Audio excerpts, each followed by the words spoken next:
Senhoras e senhores, sejam bem-vindos, professor Rodrigo de Física na área para mais uma aula. E o tema de hoje é a reflexão da luz. Então, bora para a aula, povo! Senhoras e senhores, vamos lá, continuando o nosso estudo da ótica. Moçada, nessa aula de hoje vamos falar sobre a reflexão. Em especial, fiz aqui uma montagem diferente, portanto não ligue para esse celular voando aqui na sua tela não, você já vai entender a função dele, tá ok? Afinal de contas, nosso estudo é moderno, etc. Então a gente às vezes tem que dar uma adaptadinha de leve, perfeito? Moçada, então vamos embora. Vamos começar falando sobre este, que é um dos principais fenômenos ópticos. Em especial na ótica geométrica, a reflexão acaba sendo aí fundamental para entender o que acontece na natureza. Então, senhoras e senhores, começamos com a definição. Bora ali para o papel. Então, reflexão é o ato da luz voltar a se propagar no meio de origem após incidir em uma superfície refletora. Senhoras e senhores, então, basicamente, a reflexão é o ato da luz bater e voltar, ok? Essa reflexão, ela obedece regras, ela obedece leis, que então aqui classificaremos como sendo as leis da reflexão. Então, vamos lá. O que são essas leis? Bom, quando a luz bate em uma superfície refletora, essa superfície refletora, ela pode ser, por exemplo, uma superfície lisa, perfeitamente polida e plana, ok? Mas não necessariamente é assim. Eu posso ter, por exemplo, uma superfície aí que é uma calota esférica, um pedaço de circunferência, algo do tipo, ok? E devido a essas diferenças entre os formatos da superfície, a gente vai ter que usar um recurso para poder aí desenvolver e falar das leis da reflexão, que no caso serão duas. Primeira e segunda lei. Moçada, o que é a primeira lei da reflexão? A primeira lei diz o seguinte, que um raio de luz forma com a reta normal um ângulo de incidência I que é igual ao ângulo formado pelo raio de luz refletido e essa reta normal. Bom, então vamos no papel ver como é que isso se comporta. Moçada, seguinte, imagine que temos aqui então na nossa superfície um raio de luz. Esse raio de luz ele pode chegar com uma certa inclinação em relação a essa superfície. E isso, teoricamente, é fácil de visualizar porque essa inclinação pode ser dada por esse ângulo aqui, ok? Contudo, numa superfície curva, a angulação aí formada, ela não é plausível de medida, afinal de contas não temos ângulo entre curva e reta. Portanto, a gente não vai avaliar o ângulo entre a superfície e a reta, e sim entre a normal da superfície e a reta. O que viria a ser uma normal? Moçada, normal é uma reta imaginária que a gente traça perpendicular à superfície. Nesse caso aqui, ó, a normal passaria por aqui. Então forma 90 graus. E no caso de uma superfície curva, a gente pode pegar do centro da curva e fazer o traçado dessa normal.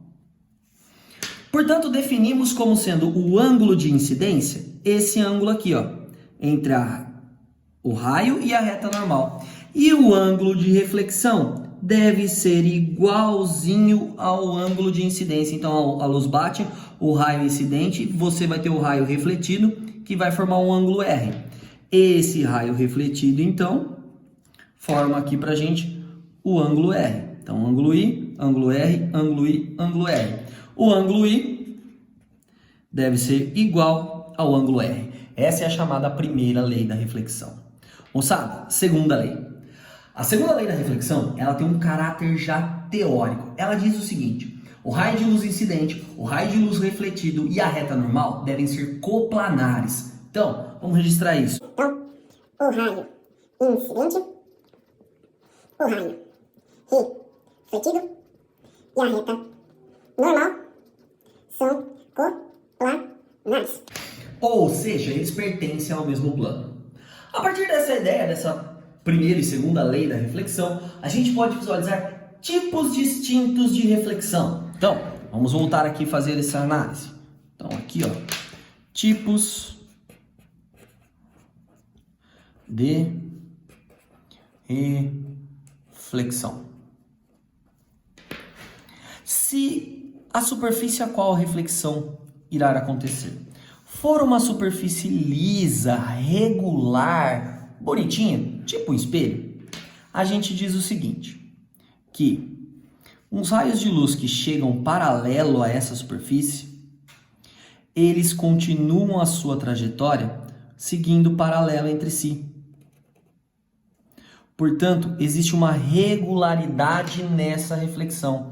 Então, essa daqui é a reflexão regular, certo? Agora, se a superfície for rugosa, for aí irregular, for uma superfície torta, o que vai acontecer? Os raios de luz que poderiam estar chegando de forma regular, ao baterem em pontos com angulações diferentes em relação à reta normal, eles são refletidos de maneira difusa. Assim, não há percepção da regularidade na superfície. Então, esse daqui é a reflexão do tipo difusa. Na grande maioria das vezes, a reflexão é difusa. Por exemplo, a luz que está aqui iluminando o meu rosto, ela bate, vai até vocês e isso ocorre de forma difusa. Assim, você enxerga o meu rosto.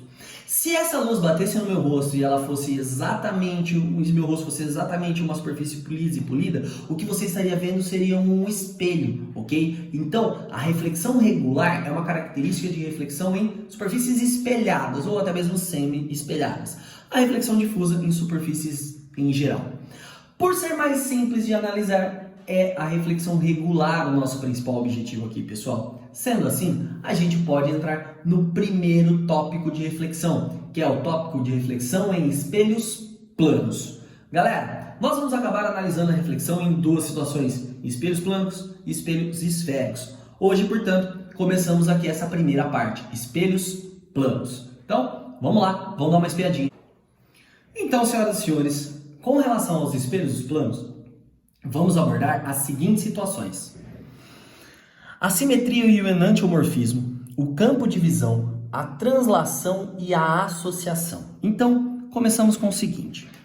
Nos espelhos planos, temos o que chamamos de simetria entre objeto e imagem. Ou seja, se um objeto for colocado em frente a esse espelho e esse objeto ele tem aí uma certa distância em relação ao espelho, a gente vai ter uma certeza que a imagem vai obedecer essa mesma distância em relação ao espelho. Então, moçada, imagine o seguinte, imagine que eu tenho aqui um espelho, certo? No qual uma palavra está sendo formada. Então, eu podia estar com uma camiseta e essa camiseta tem um número 54 aqui em frente. O que vai acontecer? Essa distância entre o número 4 e o espelho, que é de aproximadamente 3 centímetros, então vai produzir uma imagem do 4 a exatamente mais 3 centímetros do espelho. Então, eu teria aqui a primeira parte do 4. Essa parte de trás do 4, ela está um pouquinho mais atrás, e assim nós colocaríamos ela um pouquinho mais atrás. O número 5, ele encontra-se a uma distância ainda maior, olha, perceba, ele está basicamente aqui a 4,5 centímetros, então mais ou menos por aqui nós teremos a formação do número 5. A barriguinha do 5, ela está um pouquinho mais à frente, então nós vamos ter aqui a barriguinha do 5, certo? Depois ele sobe e a pontinha dele vem para cá. Então, bom, tirando aí, a falta de linearidade que aconteceu aqui na minha representação, talvez uma possível ampliaçãozinha, desconsidere isso, que normalmente vocês vão ter aí um quadriculado para representar. O que vai acontecer? O objeto e a imagem são simétricos, ou seja, daqui até aqui eu tenho uma distância x, daqui até aqui eu vou ter a mesma distância x. Existe também uma inversão de lateralidade em relação a essa imagem. Essa inversão de lateralidade, a gente chama ela de enantiomorfismo. Então, por muitas vezes você já deve ter passado aí na rua e visto uma ambulância. E a palavra ambulância, quando você olha ela na frente do carro, parece estar ao contrário. Mas justamente é assim, porque quando alguém olhar pelo espelho retrovisor, vai acabar vendo escrito ambulância de forma correta. Então, nos espelhos planos, nós temos a simetria e o enantiomorfismo das imagens, ok? Moçada, além disso, a gente fala sobre o campo de visão de um espelho plano. Dá uma espiadinha aqui, ó. Imagine o seguinte, que O é um observador e que esse aqui é um espelho plano, no qual O olha para esse espelho. Então, a luz vinda dos objetos bate nesse espelho e vai até o observador O. Qual desses objetos está sendo visto pelo observador O aqui em relação ao espelho plano? Então, para identificar isso, nós poderíamos usar a seguinte ideia. O espelho plano ele é limitado, portanto, existe um campo de visão limitado. Uma das maneiras de se construir esse campo de visão é desenhando todas as imagens do outro lado e verificando qual delas estariam compreendidas ali dentro. Uma maneira mais simples seria pensar da seguinte maneira. Conhecendo a distância que o observador O está do espelho, você desenha na mesma distância um ponto que chamaremos aqui de O'. É como se fosse uma imagem do observador. A partir desse ponto, nos extremos do espelho, traçamos um raio de luz contínuo nesse lado esquerdo aqui do espelho e posteriormente pontilhado, e um outro raio de luz pontilhado aqui dentro do espelho e contínuo na sequência, certo? Esses raios de luz representariam a luz chegando até o espelho. Após atingirem o espelho, essa luz ela é refletida e ela vai até os olhos do meu observador. Então ela bate aqui e vai para lá. Consequentemente, toda a luz compreendida nessa região aqui, ó, chega aos olhos do observador. Então, dentro dessa região, nós temos o campo de visão. Quem está dentro do campo de visão? Quem está sendo observado pelo O em relação a essa representação nossa? O objeto C e o objeto B. O objeto A, ele encontra-se fora do campo. Então, aqui, ó, no campo e fora do campo, nós temos o objeto A. Uma maneira do objeto A parar dentro do campo de visão seria, por exemplo, esse objeto O descer um pouco mais, o observador O, e aí o campo mudaria sua angulação. Galera, é necessário que os raios daqui sejam raios contínuos, pois esse é o que a gente chama de mundo real, é onde as coisas realmente acontecem. Dentro do espelho, nós temos o chamado mundo virtual. Inclusive, aquela imagem que se formou ali em cima na questão da simetria, ela tem as seguintes características. A imagem de um espelho plano, além de ser simétrica, é uma imagem do tipo virtual. Ou seja, eu não posso relar, eu não posso tocar nela, ela se forma dentro do espelho. O mesmo acontece aqui. Por isso que os pontilhados são aqui colocados. A luz não atravessa de fato o espelho, mas a gente pontilha para entender como é que funciona, ok?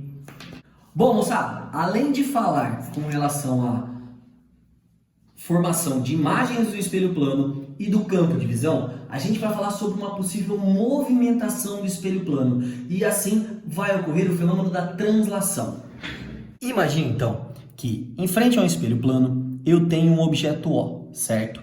E esse objeto O, portanto, vai estar a uma certa distância D do espelho plano e assim sendo, a sua imagem vai se formar a mesma distância D do espelho plano.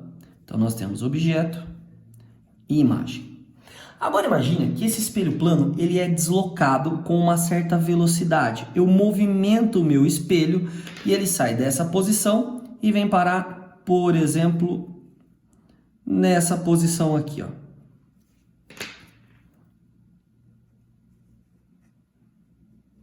Então, se eu desloquei o meu objeto exatamente dessa distância D, certo? O que vai acontecer? A partir de agora, o meu objeto O, ele encontra-se do espelho uma distância 2D. Portanto, a minha imagem, ela vai se encontrar também a uma distância 2D. Ela iria parar aqui. Moçada, perceba o seguinte. O espelho, ele acabou se deslocando daqui para cá, uma distância D. A imagem, por sua vez, ela acabou se deslocando daqui para cá e essa distância passou a ser 2D.